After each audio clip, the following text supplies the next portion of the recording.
An estimated 1.7 million Cambodian people died between 1975 and 1979, when Pol Pot and his communist Khmer Rouge so wrongly conceived an agrarian utopia. They killed intellectuals, monks, and artists. Over 80% of the artists living in Cambodia during this period died by starvation, disease, and execution. When I asked my friend Elizabeth Becker, who wrote the definitive book When the War Was Over, how the US might rebuild US-Cambodian relations, she tells me, the only serious answer is for the US government to acknowledge its role in creating the Khmer Rouge. So Kua, when you came to see photographs from S21 in Phnom Penh, you said Cambodia needs theater as a way to cry. This play is about a Khmer Rouge extermination center where over 14,000 Cambodians were murdered and often photographed before their death.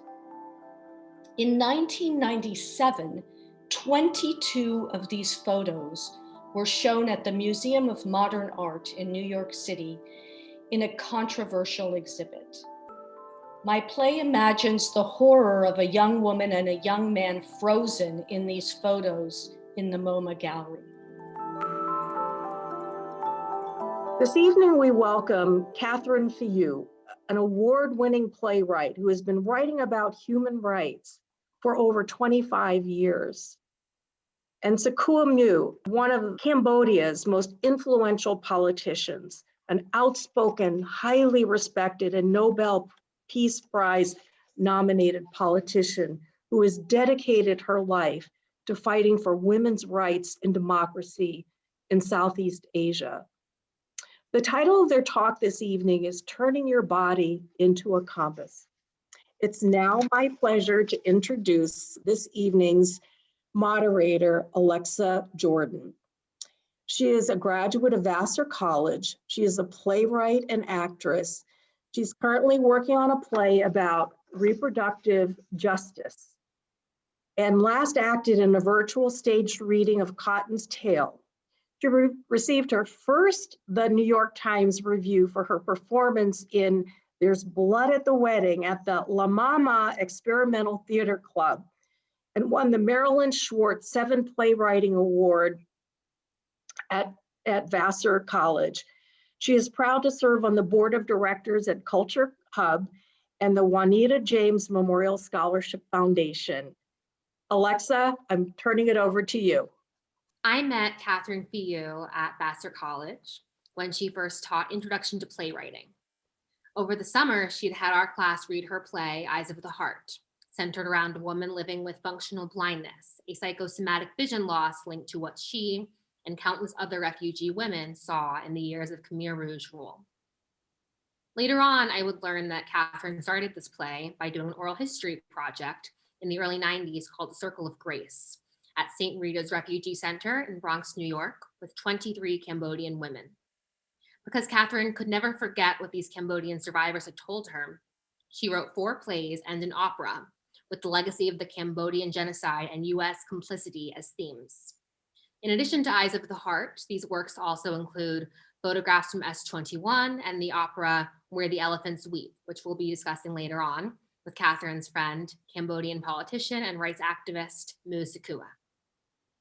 On the first day of Introduction to Playwriting class, Catherine told us that we were going to write plays about things that we were passionate about, an idea that intimidated and also electrified me.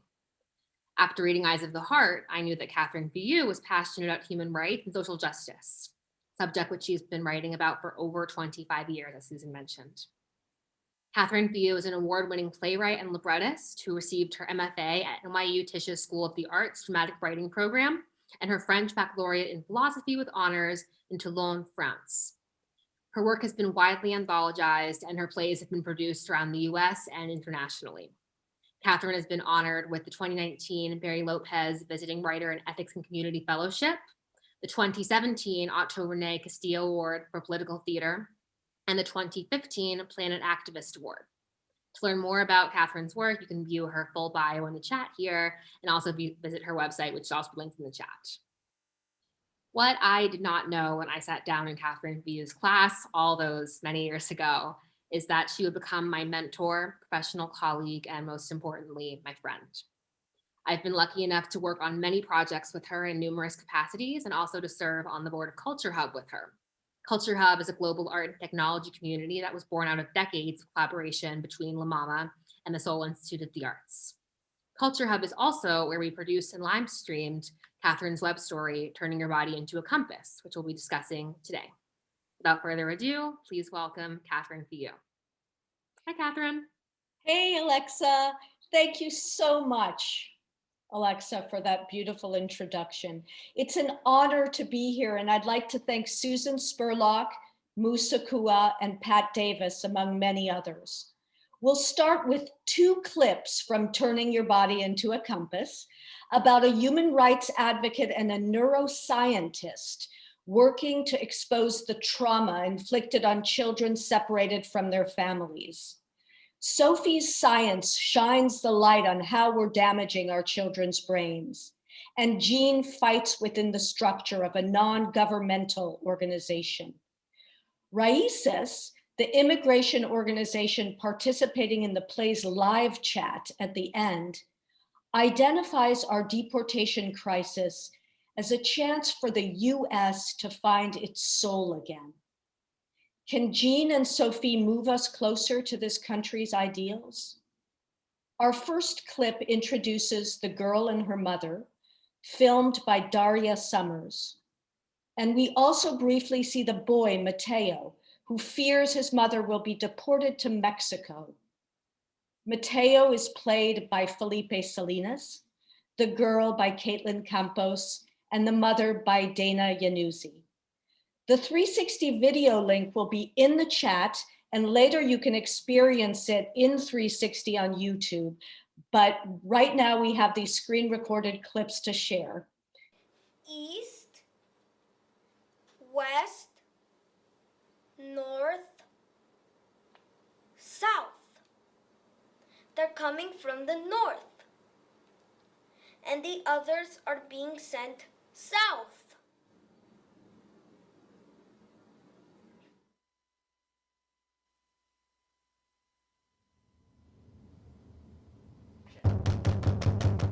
I hide in a corner behind my mom's bed. Coconut. Soap.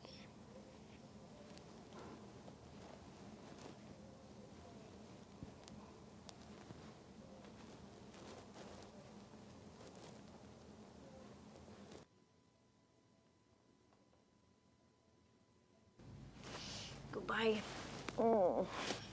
Be good. You be good. You be good. You be better. Serious. Work hard.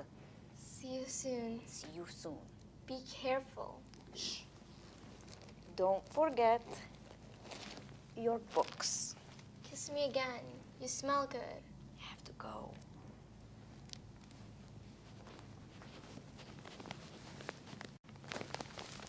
She's gone. Gave me my sandwich. Can't go outside. They are out there checking. Stop going to school. Read the books at home. My cousin Flora, she works in the beauty place. She says, you better go back to school. You'll make it worse if you're missing. Gigi said she knocked on the door to go with you.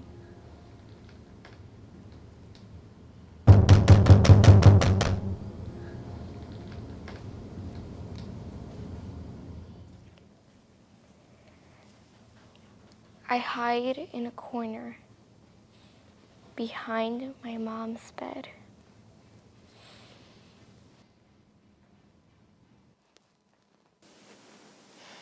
I didn't have time to make the bed that day. Oh, one more kiss. She makes it when she has time.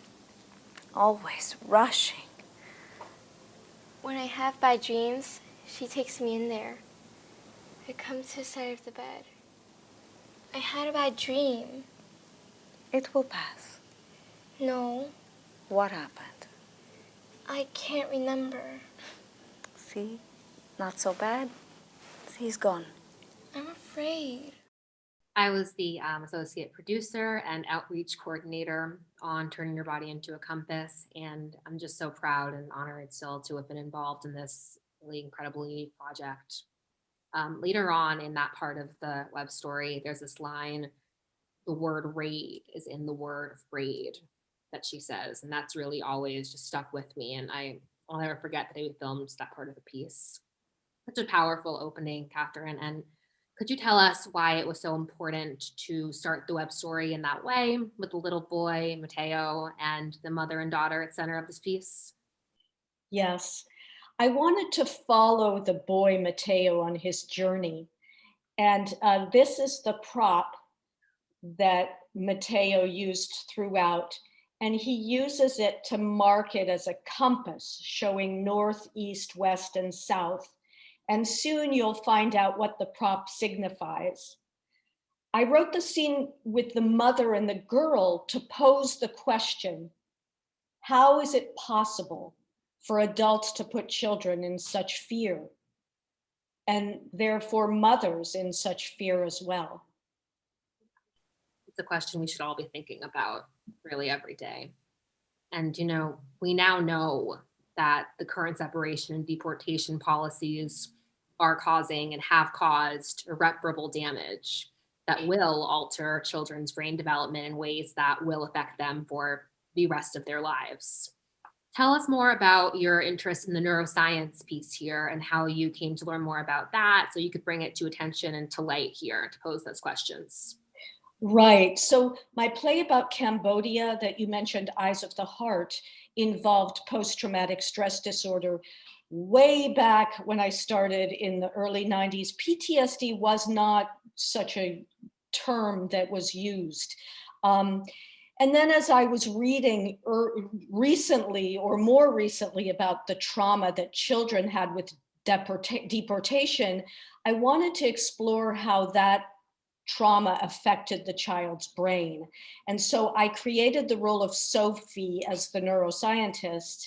My brother, Francis Filloux, is a pediatric neurologist, and I was lucky to have him as one of my experts.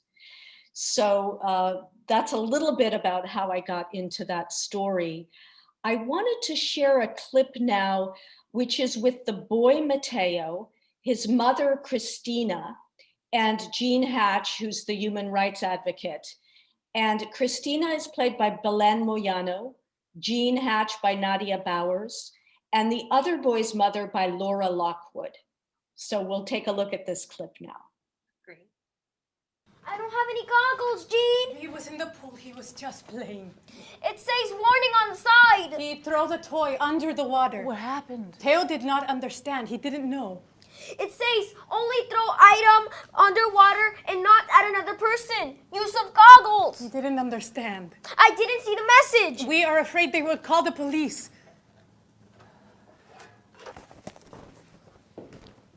You mean with the dive rocket? Yes. He's fine. The bump is so small. It was no big deal. They were playing underwater. Boy, they're concerned you might take legal action.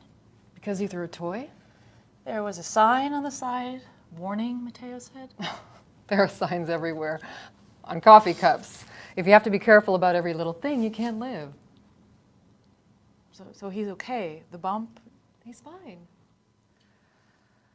I'm glad. I just wanted to reassure them there was no problem. But why is the little boy so worried?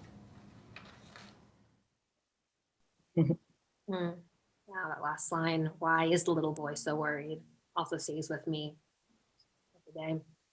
So what's going on in this clip? Right, so what's going on? So as I mentioned, this is the toy that Mateo had. And on the side of this toy is a warning. And it's so small I can barely read it, but it says, only throw item underwater and not at another person.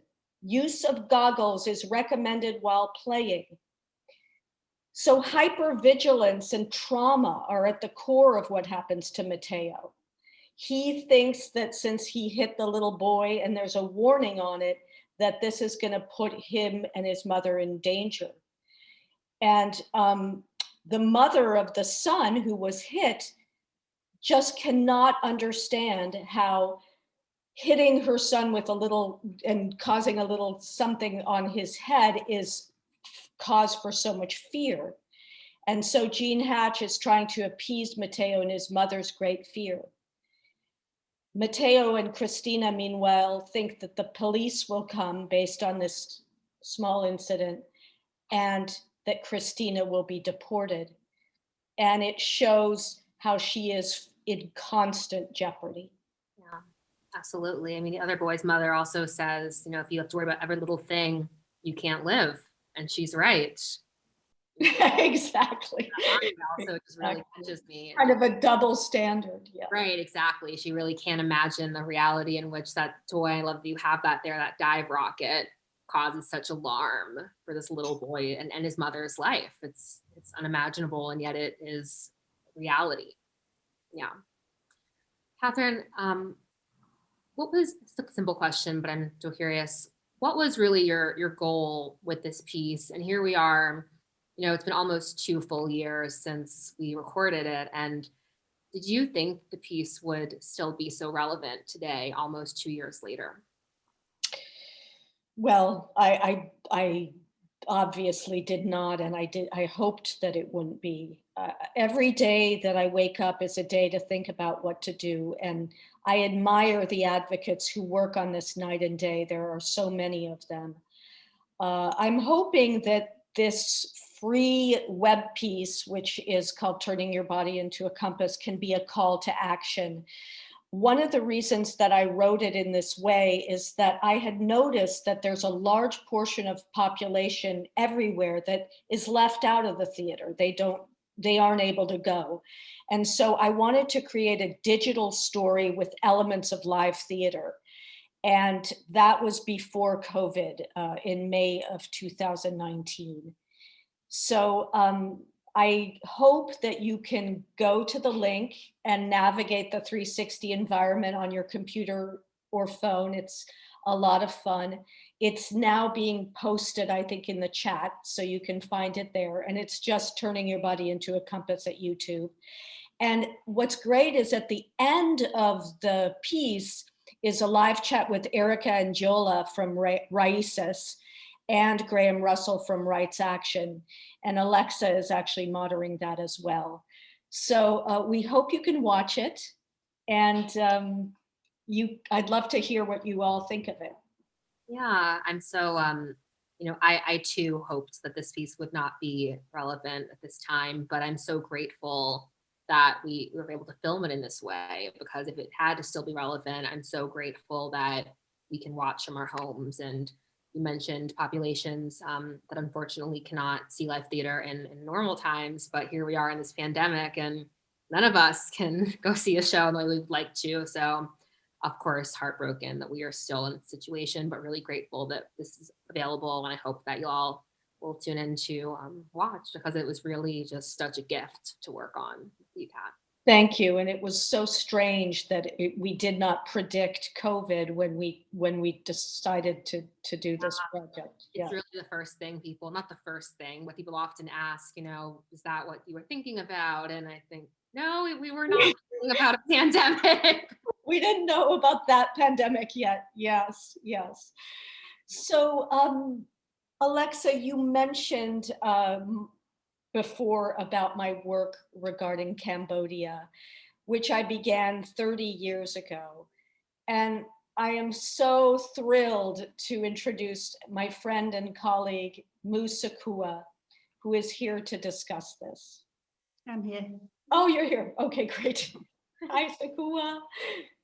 I wish I were closer to you. I know. So yeah. we can have a cup of tea. Yeah. So, I met Sochua in 2001 in Cambodia. And then later my portrayal of Sochua appeared in the play 7. And we share many experiences, including when in Phnom Penh, Sochua saw my play Photographs from S21 in 2001, and later the opera composed by Him Sopi, Where Elephants Weep, for which I wrote the libretto. Mu Sochua is a Cambodian politician and rights activist, as we mentioned earlier. She was a member of parliament and a member and vice president of the Cambodia National Rescue Party until its dissolve, and previously a member of the Sam Rainsy Party. She also served as Minister of Women and Veteran Affairs. She is currently one of a group of senior opposition figures serving a 5-year ban from politics following a court ruling in 2017. So welcome, Sochua, and we're so glad that you're here with us. I am really pleased and very honored to be here tonight with all of you to talk about Cambodia. Where are you right now? I am in Rabat, Morocco. I am in exile. It's not my choice. My choice is to be in Cambodia, but I cannot be there because I'm too outspoken. I have spoken, I continue to speak for justice, for human rights, women's rights are human rights, for democracy, for rule of law. And 2 days ago, I was sentenced by the Cambodian court to 22 years in prison, meaning I might not have a chance to go back to Cambodia. This is tragic, and it's something that we're going to talk about as we go. So I wanted to start by saying that before we watch the next clips and talk to Sochua more about them, I've been asked to give some brief context about the themes of the Khmer Rouge genocide and the US complicity in that. An estimated 1.7 million Cambodian people died between 1975 and 1979, when Pol Pot and his communist Khmer Rouge so wrongly conceived an agrarian utopia. They killed intellectuals, monks, and artists. Over 80% of the artists living in Cambodia during this period died by starvation, disease, and execution. When I asked my friend Elizabeth Becker, who wrote the definitive book When the War Was Over, how the US might rebuild US-Cambodian relations, she tells me, the only serious answer is for the US government to acknowledge its role in creating the Khmer Rouge. Sochua, when you came to see photographs from S21 in Phnom Penh, you said Cambodia needs theater as a way to cry. This play is about a Khmer Rouge extermination center where over 14,000 Cambodians were murdered and often photographed before their death. In 1997, 22 of these photos were shown at the Museum of Modern Art in New York City in a controversial exhibit. My play imagines the horror of a young woman and a young man frozen in these photos in the MoMA gallery. The clips first show a production that I had in Lowell, Massachusetts, performed by Tem Sopi and Chat Pirsat, and then in Cambodia with Morm Sokli and Narit Run, who are all survivors of the Khmer Rouge regime.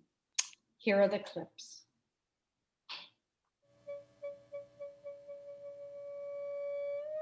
They blindfolded me for a long time. Suddenly they took off the blindfold and took my photo. Who are you? A photograph on the wall, like you. Bati, Yes? you saw right. There was something at the bottom of my photo. A child's hand. They took off the blindfold, and my daughter, she reached up to me. I did not move. They shot her first. I did not protect her. She reached up to me.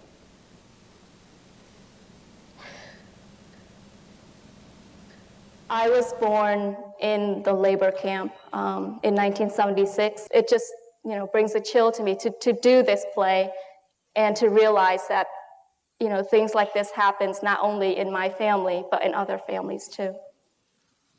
The reason I survived, I was stealing food from my neighbor, and I saved my portion for my dad because I realized my dad and I am the only one that left to survive. So that's only a little bit my story. I'll pass on to. Okay, in 1975, when the Khmer Rouge came into power,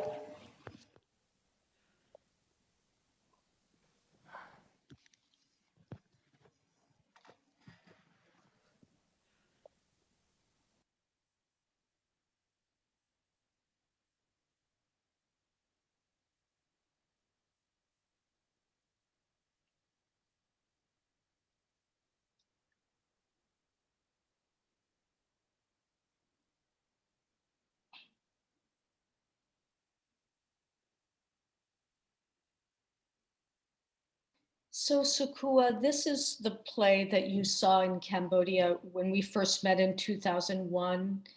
And I thought maybe we could talk about it a little bit. You sent me, Catherine, you sent me the script a couple of days ago. I read the script. I cried.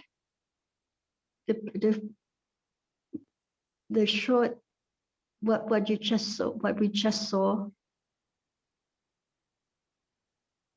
make me cry again. And that happened in 1975. I was about 20 years old and I'm 68 now. And I will continue to cry. But thank you for making me cry, making Cambodia cry, because we need to, because they won't let us cry. Even today, you can't cry. You can't speak, you can't talk about those things, or you'll be put in jail. They want us to forget the past and move on. You can't move on unless you deal with the past, which is total violations of human rights. Genocide is more than violations of human rights. It's your own people killing your own people. Why? For power. That's as simple as it. It is power and geopolitics. And the role of America, the role of China, the role of Russia, and other countries that were involved in the Vietnam War, or other countries that stood by during the genocide. And today, until today, I still don't know where to find my parents. Of course, they died of starvation, or maybe hit in the head, or maybe because my mother was Chinese. She had fair skin. My father was an intellectual. He knew too much. They all had to die. But what I remember most, what I want to see most, is my grandmother, who was blind when she had her last child, my aunt, and she lived with us. I shared the room with her. She died because they had to walk out of the city. Everyone had to walk out of the city to the countryside to start Cambodia from year zero. And that's why I entered politics. And that's why I continue with my colleagues. We're brave Cambodians who are Democrats to say no more bloodshed, no more tears, no more suffering, no more injustice. But sadly, it continues. Yes, I know, and it's so horrible. It's so horrible. I know that the Prime Minister has been in power since 1979, the end of the genocide. And yesterday he just said, I will stay in power until I no longer want to be in power. I will tell you when. But as far as I'm concerned, these are his words yesterday. He said, I'm just been vaccinated for COVID-19, so I am a strong man. Oh dear. So he just said it yesterday. Sochua, I wanted to ask you, I remember with photographs from S21 that people, after the play was over, they would just remain in their seats and people cried and people really wanted to talk. And that was for me a moment so very long ago that I realized that theater could stand outside of politics, that it was a way for people to actually have a conversation. And I wondered if you might be able to just say, you had said that it's a way that people can cry. If you could speak about that just briefly. I wish your play could be performed right now. And I would see it again, watch it again, because it is so powerful. You see the black pajamas in the Khmer Rouge time, no one could wear colors, only black.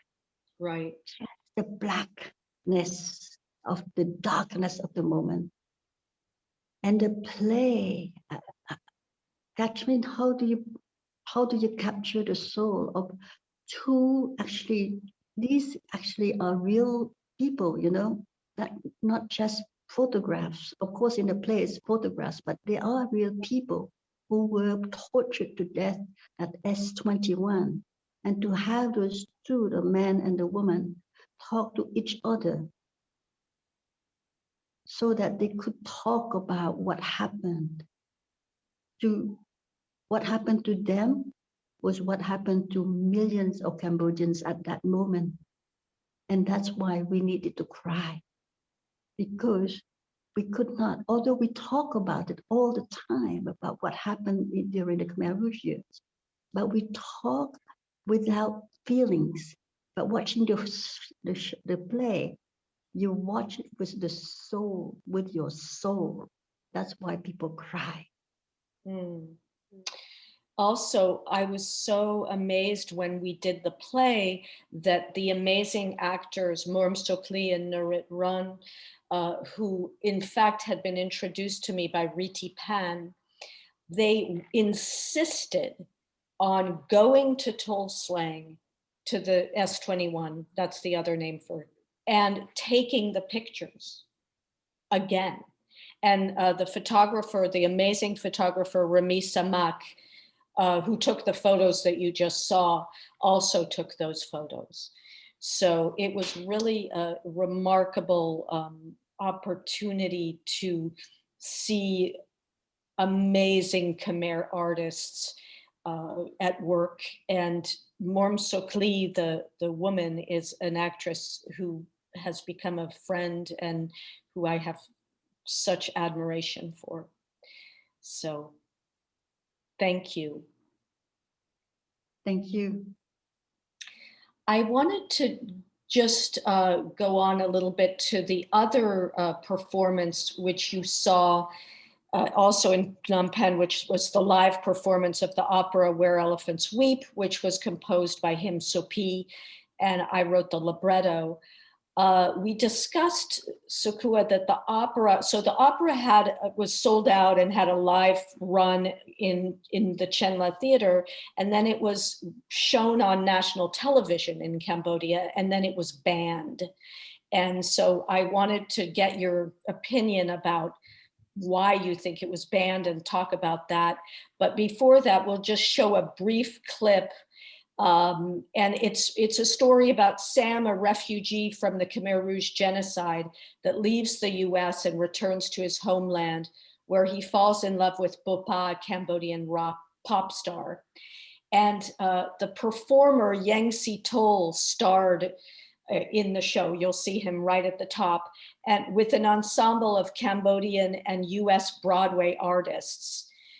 Him Sopi and Yang Si Tol are also survivors of the Khmer Rouge regime. And I believe in the audience today, we may have Robert McQueen, who directed it, and Christine Toy Johnson, who may be here as well, who played Navi in the opera. So we're going to show a clip now. សន្តានណាយស្រីប្រុសស្ដាប់ចុងប្រវត្តិខ្ញុំនៃអើយគិតទៅពីផ្សោភីនៃមាតុភូមិយើង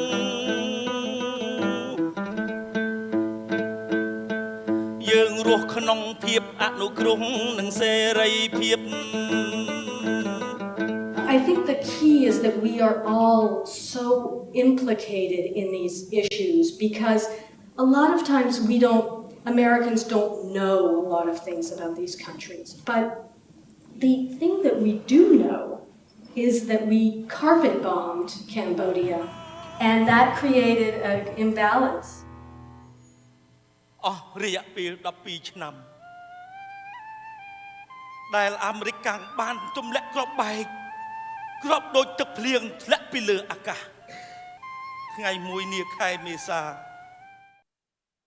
It's interesting. I was speaking to somebody here in the U.S. about the fact that the opera was banned, and that person said, "I just can't understand why that would be the case. What was the problem? There was nothing wrong that I could see." So maybe you could talk about censorship and about what you've experienced. To me, it was banned. It was so obvious because you spoke. I mean, the play is talked also about corruption. Corruption. Yeah, it talked about the ugliness that goes on in the state institutions, in the leadership, and how dare you as put that on stage. But the problem was that the Ministry of, you have to go through the Ministry of Culture. Even if you want to have a song or you want to perform anything, it has to go through the Ministry of Culture. And they authorized it. And why did they ban it?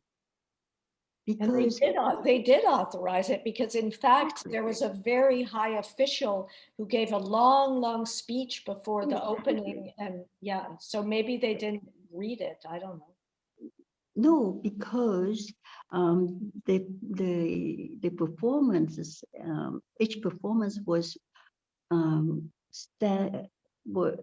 you had standing ovation, you had the most perfect performances. You gave energy, you gave life to the people who came to watch the performance. And they didn't realize that, and that people were so engaged, and they were afraid of people talking about what they don't want you to talk about. Mm-hmm. But the beauty of the play where elephants weep is that you can see Catherine put the opera, the Cambodian opera, all the beauty of the national heritage of Cambodia that is dying right now. You know, the first performance, which is an opera sung more like for people in the rural area, and then you have more performance for like the Royal Ballet, and all mixed together. And you have the monks, you have the puppets, all of that. Catherine was able to put it all together, and for us, it was so unique because during the Khmer Rouge years, and even up until now, there is Khmer Rouge years, you had no performance, no theater whatsoever. Right. And now, the state budget is about less than 1% of the state budget is dedicated to the Ministry of Culture. 1% of the budget, less than that. I remember because when I was Minister for Women's and Veterans Affairs, we had 1% of the budget, and we fought. We had less than 1%, and I fought hard to get, and finally we got 1%. The Ministry of Culture did not get the 1%. Well, I was far from the only person involved. I mean, the opera was a huge undertaking with Him Sopi and Yang Si Tol and so many other people. And one thing that I think was really striking is that we had worked so hard to make every single thing completely, we had thought so hard about everything. So when it was banned, it was truly shocking. And Catherine, for sure, you must have needed other like props and other things, because Cambodia is not, Phnom Penh is not a New York, right? It's not Broadway, right? And you must have had to well, Cambodian Living improvise a lot. Arts produced it, and it was an extraordinary achievement. So I know, Alexa, we have to do a Q&A, and we also have some things in the chat that Sochua wants to talk about briefly. So Alexa, do we have, where are we at with time? Absolutely. I was just going to read my mind. I just wanted to highlight that Sochua is the founder of the Courage Fund Cambodia, and the link for that is in the chat, which raises money and support for those facing political repression and legal challenges in Cambodia. Also in the chat, you'll see another link, sign a petition in support for ending impunity for a campaign called Together We Fight to End Impunity, Justice for Victims of Cambodia State Pack Killings. So you'll see both of those links there in the chat. As Kat also mentioned, we're gonna get to some audience questions in a little bit, but right now I'm lucky enough to have a question from a student here at Suffolk University who would like to pose a question to you, Sochua. Just wondering about what you think about Cambodia's democracy in the next 10 years, if you could speak to that. Cambodia democracy in the next 10 years has to start today. And it's going to be more than 10 years to have democracy. If at this moment in Cambodia, even one person, one woman standing alone want to protest, she or he is put in jail. Imagine that. No independent media. And I just said, the opposition, and we are a very credible opposition. We have been sentenced, the party was dissolved in 2017, and just 2 days ago, we were sentenced to 25 years in jail. After being in exile for 3 years, and we've been fighting from outside. And I have tried so hard to go back to stand trial, but I was not able to allow to go back. And they sentenced us, they tried us in absentia. For what? For being Democrats, for standing with the workers, for speaking out against deforestation, for speaking out against land grabs, for speaking out about corruption. So if you want to build democracy, it has to start now, and it has to start with the next election. It has to be free and fair elections, and let the people choose, make their own choice for leadership from the local to the national level. Absolutely, absolutely. Another student question, I think related to your answer, talking about getting involved in politics. It reads, growing up, I have heard people often say you should not waste your time with politics. Let the politicians take care of it. You should be worried about feeding your family. Then Sochua, she asks, what do you think could possibly contribute such a perspective on politics? And Do you think the scar and trauma stem from Khmer Rouge have impacts on people's perspectives and their participations in politics? I think when I was growing up, my father told me the same thing. I think for Cambodians, the reason why they say that let the politicians take care of politics is because they are so afraid. They don't. The Khmer Rouge legacy almost paralyzes the people.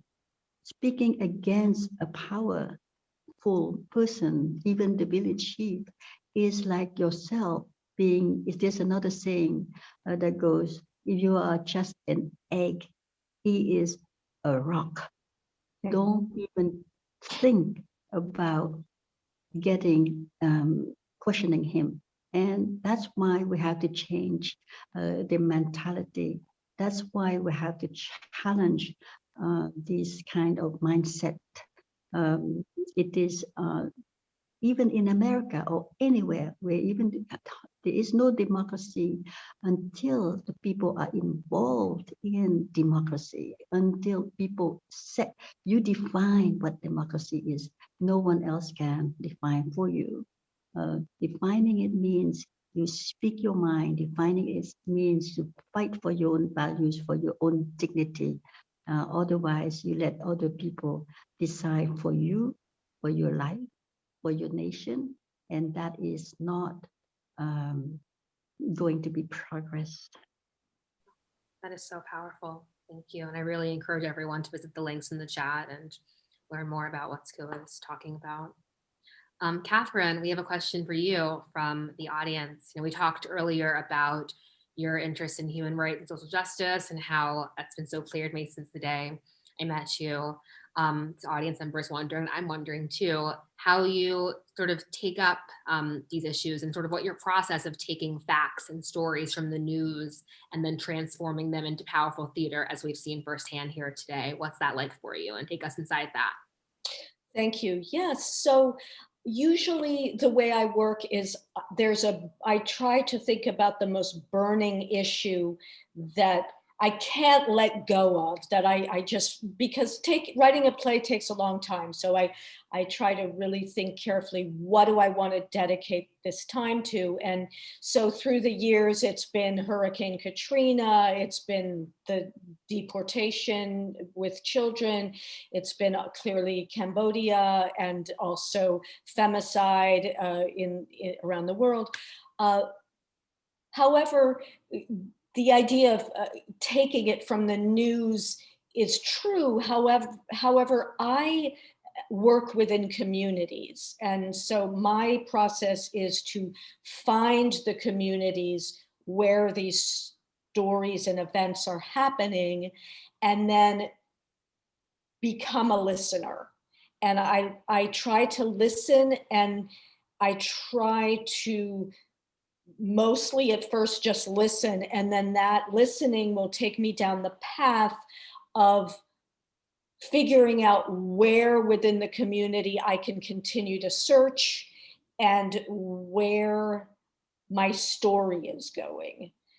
And so then when I'm starting the process of the play, I'll do closed readings or readings where I can listen to the community and kind of grow the piece in that manner. And then of course, that community will come to be at the end of the process as well, because we often do talkbacks and conversations. So that's a little bit of the process. Yeah, absolutely. One of the joys of being your friend and colleague, I think, has been seeing you in process all these years. And favorite antidote of mine, if I could share, we didn't talk about What Does Free Mean today, one of Catherine's other countless wonderful works. I remember very vividly, we had coffee one day and she said, I've been thinking about prison system and complex. I thought, oh, that's interesting. And then about 2 months later, she says, so I have this new play that I've written because I've been thinking about this. And I think it just really speaks to your passion and the way that subjects take hold of your heart. And that just always really inspired me. Oh, well, thank you. I mean, it's not, I mean, I don't know about the 2 months later, because actually with that play, I remember being with my friend Carol Martin, and I was just like, the research, and this often happens, the research just goes on and on. I mean, there's just no, so I was sitting in the park with her, and I was just like, I don't know what to do. And she was just like, I think you better start writing the play now. Maybe it wasn't 2 months, but it felt like plays. Another really great question, it feels relevant, is it says, Catherine, how can I become a better storyteller? What inspired you to write on these topics? And do you have any tips for new writers? Great question. Oh, that's a great question. Yes. I think it's always a combination of a few things. Write about what you know, write about what you don't know, and also that balancing act between finding the action of a play, which I am a believer that I'm a storyteller, and there are different kinds of plays, and some plays don't have a real sharp narrative, and that's an aesthetic. I like to have a storytelling narrative. So I think as a writer, balancing the idea of your burning desire to write something from your heart is essential, and then having to kind of batten down the hatches at some point and say, what is this story? If you can do those two things, I think then you can be on your way. Absolutely. Catherine, if I may add, of course, what is unique about Catherine is that it's not just writing the story, telling the story.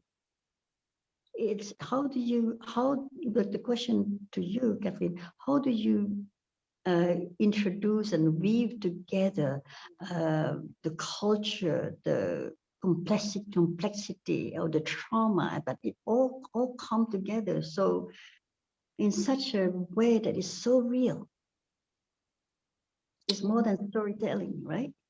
How do you get that? Well, thank you, Sochua. I mean, it was so interesting because when I first heard about the women who suffered from psychosomatic blindness after what they witnessed during the Khmer Rouge regime, I was just so amazed. And so I went on a journey, and the journey was to sit in St. Rita's Refugee Center in the Bronx and listen to people who had been through the genocide. And so, and it went on for years, you know, and so I think it was like peeling back an onion, you know, and every time there is more to learn. So I think it's just been a very, very long process. And maybe as one repeats that process over and over, one maybe starts to understand more and more about some basic truths. I actually had a question for both of you. We started off talking about how we know each other. Catherine, I asked you a few days ago, I'd love for you to share with the audience a little bit more about how you and Sochua met and how your friendship began. Well, that's a favorite story of mine. So when I went to Cambodia for the first time in 2001, I'd already been writing about Cambodia for about a decade, but my first chance to go was in 2001, fortunately, because of a grant that I got from Asian Cultural Council. And I arrived in Cambodia, and one of my missions was just to interview people for a play I was writing about Pol Pot called Silence of God. And so I would just go to every possible person that I could interview. And it was challenging because actually every single person, generally, the first thing that they would ask me is, are you alone? Meaning, you know, so I started to understand that a woman traveling alone in Cambodia was quite a strange thing. But anyway, so I had the great joy of meeting Sochua's husband, Scott Leeper, who worked for USAID. And I knew that Scott was married to Sochua. And so I said, Scott, please, can I meet your wife?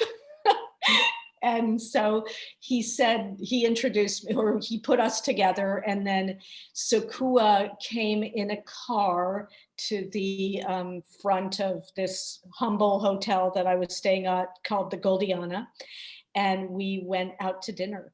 And that was when I first met Sochua. I love that. I think having something, I was minister, right? I was. Yes. I was like, I have to meet the Minister of Women's Affairs. Please. I was traveling all the time, like Catherine, listening, because I think at that time we were trying to put together, bring back from the shell the draft law on the prevention of domestic violence. And I believe in listening to the stories, to the real stories, the fear, the anger, the hope of the, I don't want to call them as victims, but the survivors who are able to speak. And that's how I guess I was talking a lot at the time, right? Yes, you were. But we also had delicious food. Oh. Yeah, Cambodia. Yes. Yeah.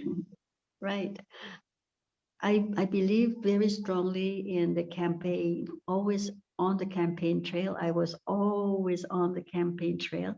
And I was in exile for 18 years, from Cambodia. And then I'm in exile again. And learning about Cambodia was through the campaign, going on the campaign trail all the time, whether it was election time or not. But the campaign trail meant campaigning to change the mindset. When I was minister, I changed the Cambodian proverb that says, men are gold and women are just a white piece of cloth, to men are gold and women are precious gems. I said, a white piece of cloth. Well, when it is stained, it's stained forever. While gold, men are gold. Gold. If it's dropped in mud, you pick it up, wash off the mud, and then the gold shines again. But not a white piece of cloth. So if a woman is raped, a woman has to work as a sex worker, she is no longer a white piece of cloth. She is dirt to the society. That's not fair. And what is the Ministry for Women's Affairs? It is not to change this type of injustice, gender injustice. So to do all that, once we had the story, we had to also go to every part of Cambodia and tell the story back to the people and say, you know what? This is now a law. It's your life, it's your choice. No one can touch your body. No one can beat you up, even if it is your husband. He cannot rape you. He cannot force himself inside you. There is a law that prevents that from happening to you. Mm-hmm. We have another question from the audience. Thank you both for sharing.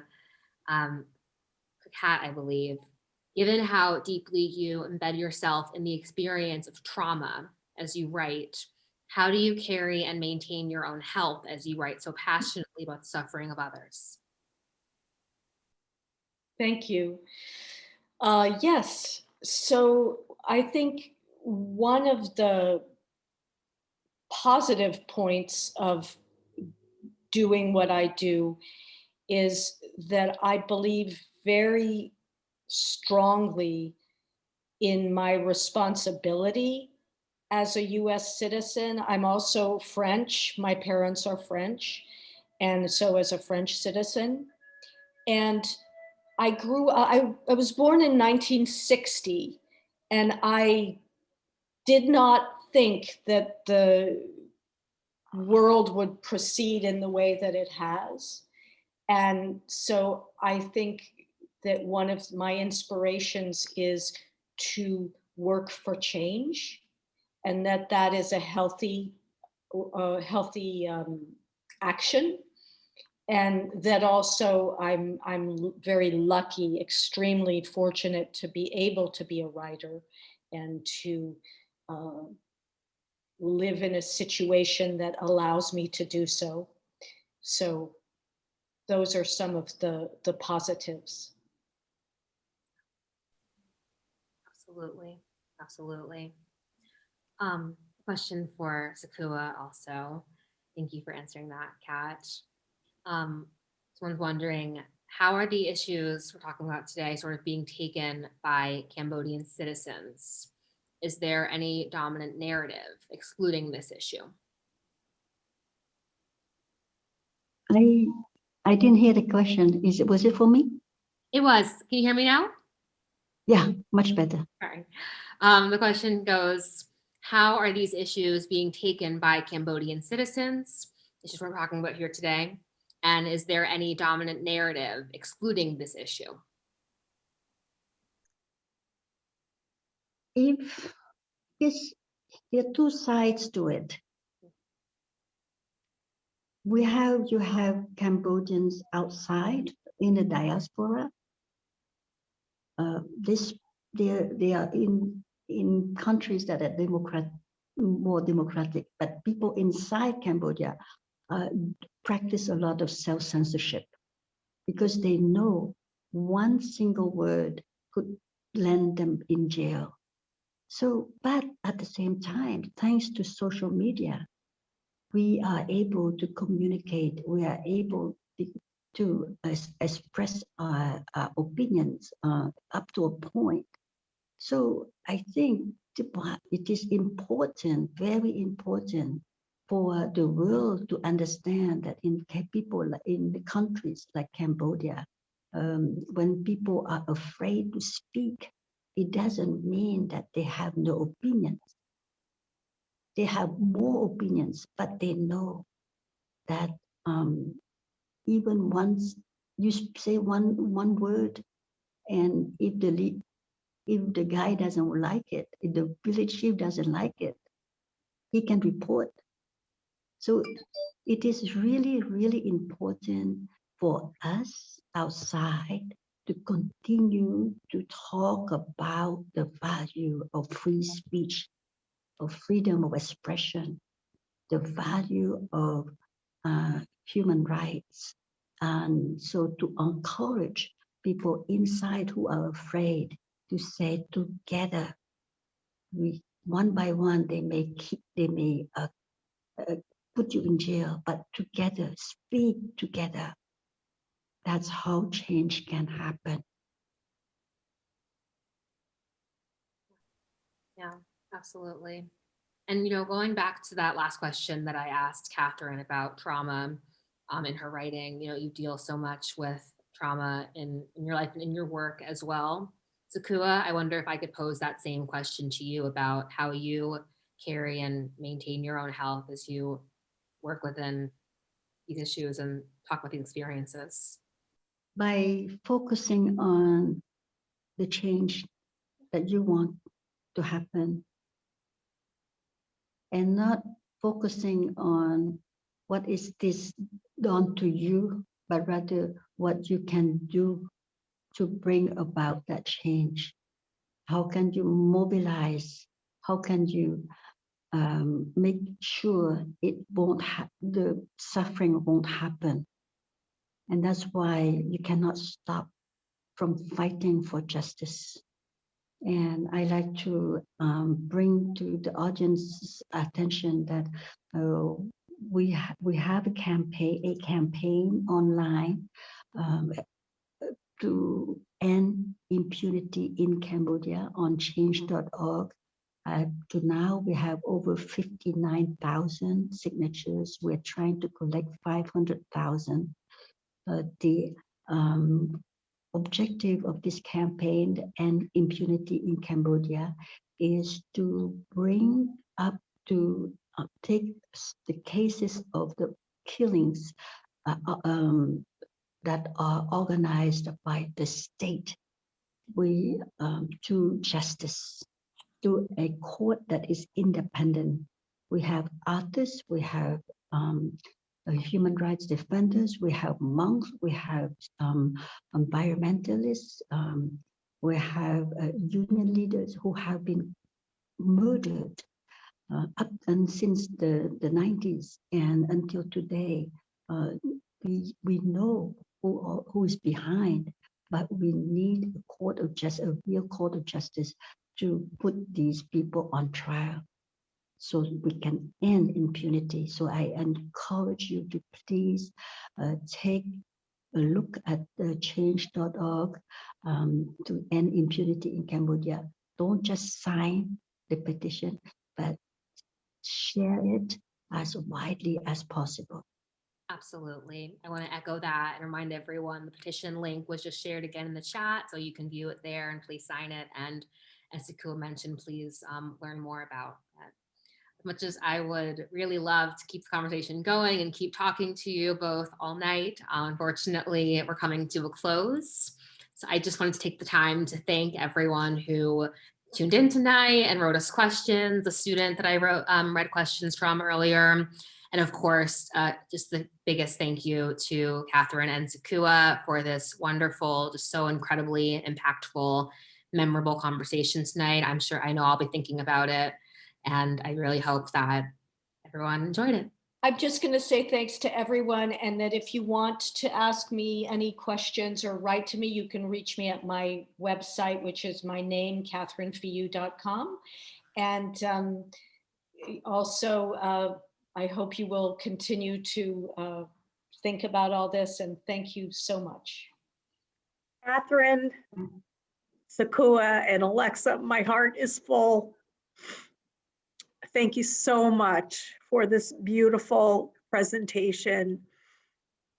Thank you. And most importantly, we thank you for joining us tonight. Thank you so much, Alexa, Sochua, Catherine, to all of you in the audience tonight. Thank you so very much. Good night.